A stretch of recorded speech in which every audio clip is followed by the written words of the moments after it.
కేంద్ర మంత్రి సుజనా చౌదరి మీడియాతో మాట్లాడుతున్నారు. లైవ్ చూద్దాం. 90% గవర్నమెంట్ ఆఫ్ ఇండియా వస్తుంది, 10% మాత్రమే స్టేట్ గవర్నమెంట్ కాంట్రిబ్యూషన్ ఉంటుంది. అలాంటిది యాజ్ ఆన్ ద డేట్కి నాన్ స్పెషల్ కేటగిరీ స్టేటస్కి 50-50 ఉండేది. ఆ తర్వాత ఇప్పుడు 60-40 చేశారు. అంటే స్పెషల్ కేటగిరీ స్టేటస్ కనుక మన రాష్ట్రానికి ఇచ్చుంటే డెఫినెట్గా 30% అడిషనల్గా ఫండ్స్ వచ్చాయి. సుమారుగా 30% మనం వాల్యూ చేసుకుంటే 3,000 కోట్లు వస్తూ ఉంది. అయితే ఫైనాన్స్ కమిషన్ వేరు, ప్లానింగ్ కమిషన్ వేరు. అంటే అప్పుడు మనకి 1950 మార్చిలో ప్లానింగ్ కమిషన్ అనేది పంచవర్ష ప్రణాళిక అనేది అప్పుడు మొదలుపెట్టారు. అయితే అంచెలంచెలుగా వచ్చి last and final planning commission మనకి 12th ప్లానింగ్ కమిషన్ అయిపోయింది. అంటే 2012 నుంచి 17 వరకు. ఒకవేళ స్పెషల్ కేటగిరీ స్టేటస్ అందులో ఇంక్లూడ్ చేసేదని ఇచ్చినప్పుడు కూడా వచ్చే నెల 17 మార్చి నాటికి అయిపోయి ఉండేది.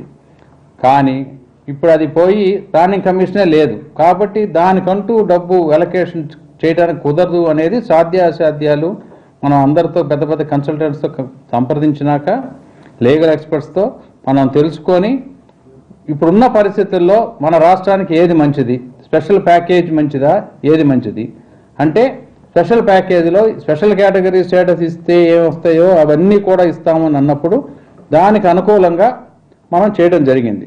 అదేంటంటే ఎంతైతే స్పెషల్ కేటగిరీ ఇస్తే నష్టం ఆ 30% చొప్పున వస్తుందో ఆ వార లాంగ్ టర్మ్ క్రెడిట్ వాళ్ళే గవర్నమెంట్ ఆఫ్ ఇండియా తీసుకొని మన రాష్ట్రానికి ఇవ్వడానికి సిద్ధపడ్డారు, పర్టికులర్గా ఎక్స్టర్నల్లీ ఎయిడెడ్ ప్రాజెక్ట్స్ మీద.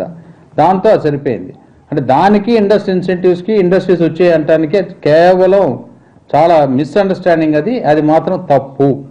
అయితే మేము కూడా తెలుగుదేశం పార్టీ మిత్రపక్షం అయినప్పటికీ కూడా బీజేపీతో ఎన్డీఏలో పార్ట్నర్గా ఉండి నేను మంత్రిగా ఉండి కూడా 2016 నవంబర్లో కూడా అంబేద్కర్ గారి జయంతి సందర్భంగా మాట్లాడినప్పుడు కూడా గవర్నమెంట్ని ఫ్లోర్ ఆఫ్ ది హౌస్ ఈ విధంగా ఇస్తే ప్రజాస్వామ్యంలో మనకు ఒక రాజ్యాంగబద్ధంగా ఇవ్వాలా అక్కర్లేదా, ఇవ్వాలి కదా అని చెప్పి ఎవరైనా సరే వెబ్సైట్లో తీసుకొని చూస్తే ఎంత గట్టిగా మనం మాట్లాడామనేది మీకు తెలుస్తుంది. అట్లాగే తెలుగుదేశం తరఫున ఎంపీలు అందరూ కూడా అనేక సందర్భాల్లో అనేక ప్రశ్నలు వేయటం, అనేక డిబేట్స్లో పార్టిసిపేట్ చేయడం, స్పెషల్ కేటగిరీ స్టేటసే కావాలని అడగటం మీకు అందరికీ తెలిసిందే. స్పెషల్ కేటగిరీ స్టేటస్ని ఏదో తీసుకొచ్చి అక్కడ మనం తాకట్టు పెట్టామని ఇవన్నీ కూడా మిస్లీడ్ చేయడం తప్పు ఎవరు చేసినప్పటికీ కూడా. దాన్ని ఒక రాజకీయ ఎత్తు కింద దాన్ని వాడుకొని అనవసరంగా ప్రజల్ని రెచ్చగొడతాం అనేది చాలా చాలా చాలా శోచనీయం. అయితే ఈ స్పెషల్ కేటగిరీ స్టేటస్ సందర్భంగా నేను చెప్పదలుచుకుంది ఏంటంటే అది ఒక రకంగా మనకి స్పెషల్ ప్యాకేజ్ రావటం వలన మనకి ఎంతో సపోర్ట్ అవుతుంది. దాంతోపాటు అనేక ఇన్స్టిట్యూషన్స్ బిల్లులో ఉన్నాయి, బిల్లులో లేకుండా మనకు అనుకూలంగా వచ్చేవి అవన్నీ కూడా బీజేపీ వాళ్ళు మిత్రపక్షం ఉండటం వల్ల ఎన్డీఏలో మేము పార్ట్నర్స్ ఉండటం వల్ల అనేక సాధించడం జరిగింది. అవన్నీ కూడా ఇంకా ఫాస్ట్గా ఇంప్లిమెంట్ చేయాలనేది ఇప్పుడు మన ప్రక్రియ, అది మన ముందు ఆధారపడి ఉంది. దాంతోపాటు క్యాపిటల్ బిల్డింగ్కి ఎస్టిమేట్ అన్నారు, ఎంతైతే ఇండిపెండెంట్ ఇండియాలో ఇంతకుముందు జరిగిన వాటన్నిటికంటే కూడా ఎక్కువ తేగలిగాం. వీటన్నిటికంటే కూడా ఎక్కువ పోలవరం ప్రాజెక్టు యాక్చువల్గా నేషనల్ ప్రాజెక్టుకి డెఫినేషన్లు ఉన్నాయి. ఆ డెఫినేషన్ ప్రకారం కూడా చూస్తే ఈరోజు national project definition 60-40, 60% government of India ఇస్తుంది, 40% స్టేట్ గవర్నమెంట్స్ని పెట్టమంటుంది. ఇప్పుడు నాబార్డ్లో 99 ప్రాజెక్ట్స్ని సెలెక్ట్ చేశారు. కానీ ఆంధ్రప్రదేశ్కి ప్రత్యేకంగా చూసి పోలవరం ప్రాజెక్టుకి 100% డబ్బు ఇవ్వడానికి కూడా గవర్నమెంట్ ఆఫ్ ఇండియా మనకి అప్రూవల్ ఆల్రెడీ ఇచ్చేసింది. నాబార్డ్లో మన అకౌంట్ ఓపెన్ అయింది. మొన్న 1935 కోట్లు సుమారుగా డిస్బర్స్మెంట్ కూడా జరిగింది. ఈ విధంగా ఇక మనకి వచ్చే అన్నీ వస్తానే ఉన్నాయి. ఈ సందర్భంగా మనం ఇంకా ఏదైనా కావాలంటే ఒకవేళ కనుక ఇప్పుడు ప్రభుత్వం చంద్రబాబు నాయుడు గారు ప్రతి లైన్ బై లైన్ చదివించి అన్నీ కూడా పట్టుదల పట్టి మాకు డైరెక్షన్ ఇస్తూ అహర్నిశలు ప్రయత్నం చేస్తూనే ఉన్నాం. మేము కూడా పొద్దున పగలు రాత్రి ఎక్కిన గడ తెప్పకుండా దిగిన గడ పెక్కకుండా తిరిగి ఇవన్నీ కూడా తీసుకొని వస్తూనే ఉన్నాం. ఈ సందర్భంలో ఒకవేళ మానవ సహజం కాబట్టి ఏమన్నా మిస్ అయి ఉంటే మీరు ఎవరైనా కనుక కన్స్ట్రక్టివ్ సజెషన్స్ ఇస్తే మేము డెఫినెట్గా వాటిని తీసుకొని మళ్ళీ మేము ప్రయత్నం చేస్తానికి సిద్ధంగా ఉన్నామని అనేక సందర్భాల్లో మా ముఖ్యమంత్రి గారు చెప్పారు, నేను చెప్పడం జరిగింది. ఇలా కాకుండా రిపబ్లిక్ డే రోజున ఇలాంటి యాజిటేషన్ చేయటం మంచిది కాదు అని చెప్పిన సందర్భంలో ఇంకో క్లారిఫికేషన్ కూడా ఇవ్వదలుచుకున్నాను నేను ఇక్కడ. పాత్రికేయుడు అతను ఒక జర్నలిస్టు కాదు, జల్లికట్టు స్ఫూర్తితో స్పెషల్ కేటగిరీ స్టేటస్ ఎందుకు చేయకూడదంటే, జల్లికట్టు వేరు, జల్లికట్టు ఒక జంతు క్రీడది, దానికే స్పెషల్ కేటగిరీకి సంబంధం పెడుతుంది తప్పు. అది కావాలనుకుంటే రకరకాల ఆటలు ఆడుకోవచ్చు జంతువులతో. మళ్ళీ నేను అది రిపీట్ చేయదలుచుకోవాలా. అది నేను ఎవరిని ఆపాదించి కానీ ఏది కాదు. ఎవరైనా కానీ దాన్ని మిస్అండర్స్టాండ్ చేసుకొని ఉంటే ఐఎమ్ వెరీ సారీ. దానివల్ల నా ఉద్దేశం అయితే అది కాదు. రాష్ట్ర లాభం గురించి ప్రతి క్షణము పనిచేస్తూనే ఉన్నాం, అది గుర్తుపెట్టుకోండి దయచేసి. ఇంకేదన్నా ఉంటే మీరు మాకు చాలా కన్స్ట్రక్టివ్ అడ్వైస్ చేయండి. ఈ స్పెషల్ కేటగిరీ స్టేటస్ వెనకమాల అనేక స్టడీలు జరిగినాయి. ఇంతకుముందు ఇచ్చింది కూడా మధ్యలో రఘురామరాజన్ కమిటీ అని వేసినాక స్పెషల్ కేటగిరీ స్టేటస్ వల్ల లాభాలేంటి నష్టాలేంటి అని చెప్పి నష్టాలు దాన్ని తీసేయడం మంచిదని స్ట్రాంగ్గా కమిటీ రికమెండ్ చేసింది. దాన్ని కూడా టర్మ్స్ ఆఫ్ రెఫరెన్స్లో పెట్టి 14th ఫైనాన్స్ కమిషన్ ఇవ్వడం జరిగింది. ఆ తర్వాత 32% నుంచి 42% డెవల్యూషన్ పెంచారు. ఆ డబ్బు ఎక్కువ వస్తూ ఉంది. అట్లాగే ఎన్రేగా అది కన్జంప్షన్ బేస్డ్. మనకి ఇప్పుడు భారతదేశంలో హయ్యెస్ట్ ఆంధ్రప్రదేశ్ డ్రా చేసి ఉంది. ఇలాంటివన్నీ పాజిటివ్స్ వదిలేసి నెగిటివ్స్ మాట్లాడటం వలన మన రాష్ట్రానికి నష్టమే జరుగుతుంది కానీ లాభం జరగదు. కాబట్టి నా రిక్వెస్ట్ ఏంటంటే, స్టూడెంట్స్ కూడా ఈరోజు ప్రతిదీ వెబ్సైట్లో ఉంది. అందరూ కూడా ఎవరైనా సరే ప్రతి ఒక్కరికి స్మార్ట్ ఫోన్స్ ఉన్నాయి. వాటిని వాడుకొని చక్కగా ఫ్యాక్ట్స్ తీసుకొని మీరు ఏదైనా ఉంటే దయచేసి సజెస్ట్ చేయండి.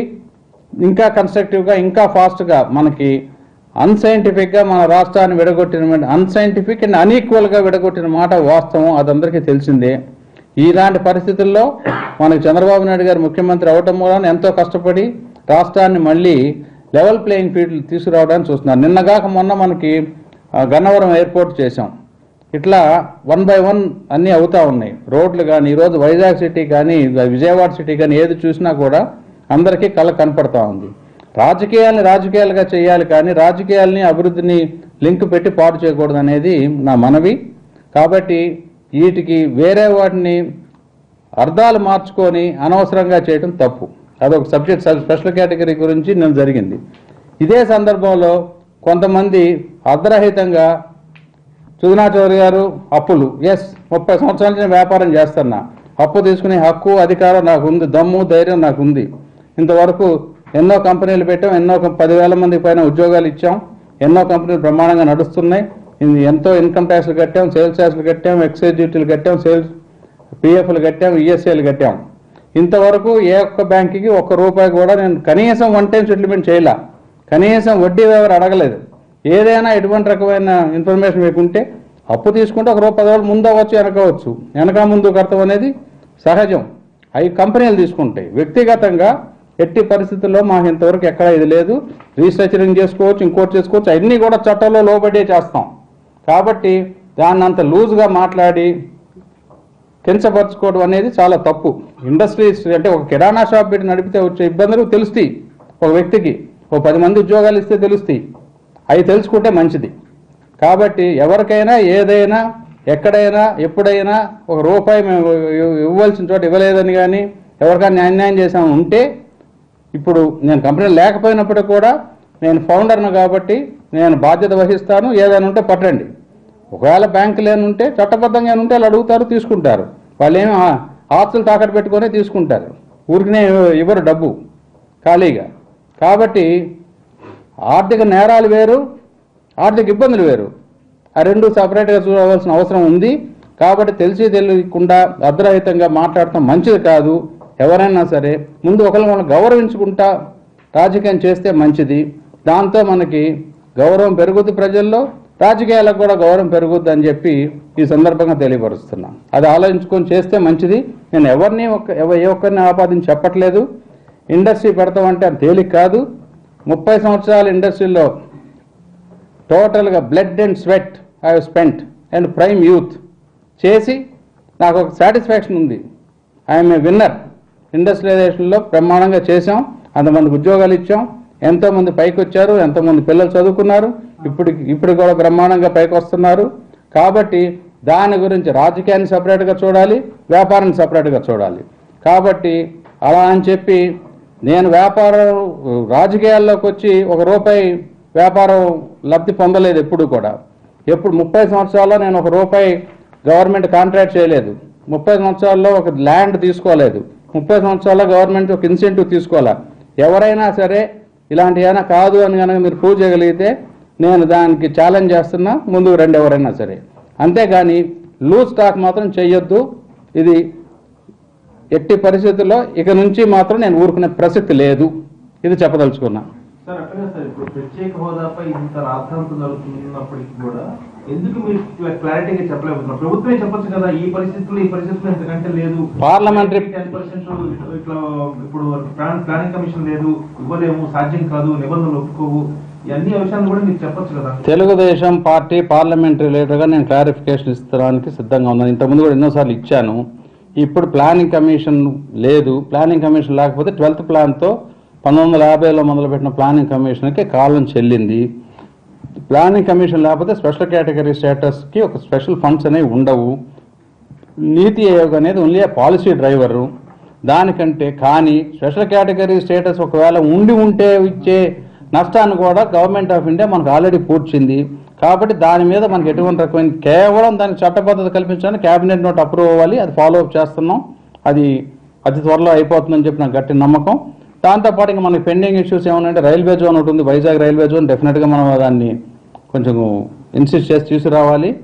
ఇక డే టు డే ఉండే ఇవి సెంట్రల్ గవర్నమెంట్తో మిత్రపక్షం ఉండటం మూలాన డెఫినెట్గా మనకి బెనిఫిట్ అవుతుంది. మా ఎంపీలు అందరూ కూడా అనేక కమిటీల్లో ఉండి అనేక సందర్భాల్లో ఇన్ని ప్రశ్నలు వేసి ఉన్నారు, ఇన్ని ప్రశ్నలు వేశారు, ఇన్నిసార్లు మాట్లాడి కంటిన్యూస్గా పనిచేస్తూనే ఉన్నాం. ఎందుకంటే ప్రజలు కష్టపడి వాళ్ళందరూ కూడా వాళ్ళు ఎన్నుకోబడ్డాం కాబట్టి మాకు బాధ్యత ఉంది. వాళ్ళు ప్రజలచే వచ్చి ఢిల్లీకి వచ్చాం కాబట్టి ఏదో ఢిల్లీకి వచ్చి సదా తిరుగుతున్నాం అని అనుకుంటే అది తప్పు. సాధ్యం కాని అదే కదా ఇప్పుడు నేను అనేది. ఇంతకుముందు కూడా నేను చెప్పాను. ఇప్పుడు మనం నార్మల్ టెలిఫోన్ గ్రహం బెల్ కనిపెట్టి వెళ్ళాడు, అదే ఫోన్ వాడతాను, నేను సెల్ ఫోన్ వాడినంటే కుదురుతుందా ఈ రోజున? అట్లాగే సింపుల్ ఎగ్జాంపుల్, ఈరోజు గమ్యం చేయటం ముఖ్యం. ఇండియన్ ఎయిర్లైన్స్ లేదు, ఎయిర్ ఇండియా మాత్రమే ఉంది. ఎయిర్ ఇండియా టికెట్ ఇస్తున్నారు, తీసుకుని వెళ్తున్నాం. నాకు ఇండియన్ ఎయిర్లైన్స్ టికెటే కావాలంటే కుదరదు కదా. మనం కూడా అర్థం చేసుకోవాలి కదా కొంచెం అన్నా. ప్రత్యేక హోదాతో చేరబోయే గమ్యాన్ని ఈ వేరే రూపంలో చేరగలుగుతున్నాం బ్రహ్మాండంగా, అందులో డౌటే లేదు. ఎవరికైనా ఎటువంటి రకమైన స్టాటిస్టికల్ డౌట్స్ ఏమైనా ఉంటే ఐఎమ్ ప్రిపేర్డ్ టు క్లారిఫై. ఇప్పుడు చంద్రబాబు నాయుడు గారు కూడా, మా ముఖ్యమంత్రి గారు కూడా అనేక సందర్భాల్లో అదే చెబుతున్నారు. ఇప్పటికీ మేము ఏదన్నా మిస్ అయ్యామో తెలియదు మాకు చట్టం నేను 10 సార్లు చదివాను, సాధ్యాలు చూసాం. ఇక్కడ తిరగని ఆఫీస్ లేదు, తిరగని మంత్రి లేదు, కలవని మంత్రి లేరు, అందరినీ కలిసాం చేసాం. కానీ ఒకవేళ ఏదన్నా మానవ సహజం కాబట్టి ఏదన్నా మిస్ అయి ఉంటే మీరు దయచేసి చెప్పండి. ఎవరైనా సరే, ప్రజలు ఎవరైనా చెప్పొచ్చు. చెప్తే తప్పకుండా ఆ దిశగా మేము నడుచుకుంటాం. తమిళనాడు కోసం చట్ట సవరణ అయినా చేసి జల్లికట్టుకు అనుమతి ఇవ్వగలిగిన ప్రభుత్వం, కేంద్రం సహకారం అయినా సరే, ఏపీ విషయంలో ఎందుకు చేయలేకపోతుంది? ఎందుకు చట్టాలను సాకుగా అడ్డంకిగా చూపుతుంది అన్నది అసలు ఈ రెండింటికి కంపేరబుల్ కాదు. జల్లికట్టు అనేది అది ఒక జంతు క్రీడ. అది వాళ్ళు ఆర్డినెన్స్ పాస్ చేసుకుంటే ప్రెసిడెంట్ ఆఫ్ ఇండియా అప్రూవల్ ఇచ్చారు. ఇది అనేది ఒక ఎకనామిక్ యాక్టివిటీ. టోటల్ సిస్టమ్ మారిపోయింది. 1950లో మొదలుపెట్టిన ప్లానింగ్ కమిషన్ అనేది ఎత్తేసారు, నీతి ఆయోగ్ వచ్చింది. ఇప్పుడు 32% నుంచి 42% చేశారు. దానికి మనకి ఎక్కువ వచ్చింది. పోలవరం ఇండిపెండెంట్ ఇండియాలో ఒక నేషనల్ ప్రాజెక్ట్కి ఇంత డబ్బు ఇవ్వటం అనేది ఫస్ట్ టైము.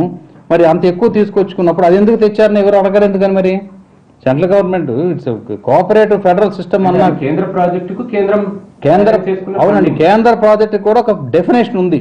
ఆ డెఫినేషన్ ప్రకారం ఈ రోజున డెఫినేషన్ ప్రకారం 60-40 అయితే 11th ప్లాన్ డెఫినేషన్ ప్రకారం 90-10 ఉందని మనం ఫైటింగ్ మొదలుపెట్టి చివరికి మాకు ఇండస్ట్రియల్ ఇన్సెంటివ్స్లో కొంచెం మనకి ఇప్పుడు జిఎస్టీ రావడం వల్ల నష్టం జరుగుతుంది కాబట్టి మాకు 100% కావాలి అని మనం అడిగితే వాళ్ళు ఇవ్వడం జరిగింది. కాబట్టి పాజిటివ్ చూసుకోవాలి, నెగిటివ్ డెఫినెట్గా మొదట 3 నెలలు 6 నెలలు ఇచ్చుంటే మాకు వాళ్ళు ఇంత ప్రాబ్లం ఉండేది కాదు. ఆలస్యం అవ్వటం అనేది డెఫినెట్గా ఆలస్యం జరిగింది.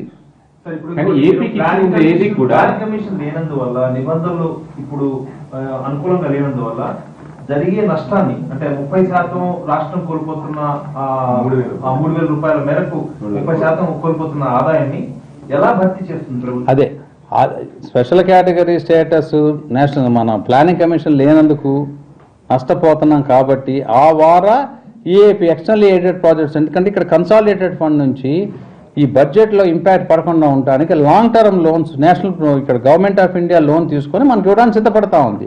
అంటే మనీ రూపీ టు రూపీ కనుక మనం టాలీ చేస్తే మనకి ఎటువంటి రకమైన నష్టము జరగదు. కానీ దీని ఒక సెంటిమెంటల్ ఇష్యూగా చూసినప్పుడు సహాయం కింద అనుకోవాలి. అదే డెఫినెట్గా సెంటిమెంటల్ ఇష్యూయే, దాన్ని మనం గౌరవించాలి. ప్రజలందరికీ తెలియపరచవలసింది, ప్రజలందరినీ మనం అవగాహన వచ్చే వరకు మనం చెప్పాలి. రాజకీయ నాయకులందరికీ ఆ బాధ్యత ఉంది. కాబట్టి జర్నలిస్టులు కానీ అదర్ పార్టీ లీడర్స్ని కానీ వాళ్ళందరూ కూడా కన్స్ట్రక్టివ్గా ఆలోచించి ఇందులో ఏమిటి ఉంది నిజంగా ఇప్పుడు మనకి రావాలి అని అంటే ఇంకేదన్నా మనం కనుక అధికార పార్టీ ఏదైనా మిస్ అవుతుంటే అది చెబితే కష్టపడి పనిచేద్దాం. తెలుగువాడి ఆత్మాభిమానాన్ని ఎక్కడ కేంద్రం దెబ్బ కొట్టలేదని అనుకో. ఎట్టి పరిస్థితుల్లో కొట్టలేదు. కొడితే చూస్తా ఊరుకుంటాక మేము ఉంది, మేము లేం కదా. ఇప్పుడు వాళ్ళు ఎలాగైతే కొంతమంది ప్రజలచే ఎన్నుకోబడ్డారో మేము అలాగే అంతకంటే ఎక్కువ మంది ఎన్నుకోబడబట్టి మేము ప్రభుత్వంలో ఉన్నాం కదా, గవర్నెన్స్ మేము చేస్తున్నాం కదా. ఇప్పుడు ప్రజలు 5 సంవత్సరాలు గవర్నమెంట్ నడపమని చెప్పారు. 5 సంవత్సరాల్లో ఎఫిషియెంట్గా చేసేది చంద్రబాబు నాయుడు గారు ఎఫిషియెంట్గా చేయాలి అనే ఉద్దేశంతో ప్రతి రూపాయి సెంటర్ నుంచి వచ్చే విధంగా రోజు ఆయన రివ్యూ చేసి తెస్తానే ఉన్నారు. దానికి ఆయనకి చెప్పిన డైరెక్షన్ ప్రకారం మా ఎంపీలందరం మేమందరం కూడా కష్టపడి పనిచేస్తూ ఉన్నాం. కాబట్టి ఇక్కడ ఎక్కడా కూడా అంటే ఇప్పుడు అబ్నార్మాలిటీ వస్తే కష్టం. ఇది ప్రజాస్వామ్యంలో ఎప్పుడు బ్యాలెన్స్ అవ్వాలి, కన్స్ట్రక్టివ్ అపోజిషన్ ఉండాలి. అంతేగాని ప్రతిదీ క్రిటిసిజం అంటే క్రిటిసిజం చేయాలి, రాజకీయం గురించి చేస్తే చేయండి. బట్ ఇప్పుడు ఇంకో చర్చ ఏంటంటే ఉత్తరాది రాష్ట్రాల మీద చూపిన శ్రద్ధ కేంద్రం దక్షిణాది రాష్ట్రాల మీద ఎప్పుడు చూపదు, అందులో ఏపీని మరింత నిర్లక్ష్యం చేస్తుందన్న కొత్త వాదన ఒకటి మొదలైంది. మీరేమంటారు? అంటే ఇప్పుడు ఆ వాదన మనం చూడాలి. 50 సంవత్సరాల నుంచి 68 సంవత్సరాల నుంచి ఎలా జరిగిందనే చూసి ఎప్పటికప్పుడు డిఫరెంట్ టైమ్స్లో డిఫరెంట్. ఇప్పుడు గవర్నమెంట్ ఆఫ్ ఇండియా కూడా బడ్జెటరీ సిస్టమ్ మార్చేసింది ఇదివరకు రాష్ట్రాల ప్రకారం. ఎందుకంటే కోalition గవర్నమెంట్లో రకరకాల మంత్రులు వాళ్ళ మినిస్టర్లు చేస్తున్నారని చెప్పి ఇప్పుడు సెక్టర్ వైజ్ బడ్జెట్ ఇస్తూ ఉన్నారు. కాబట్టి అది కూడా మంచిదే. ఎందుకంటే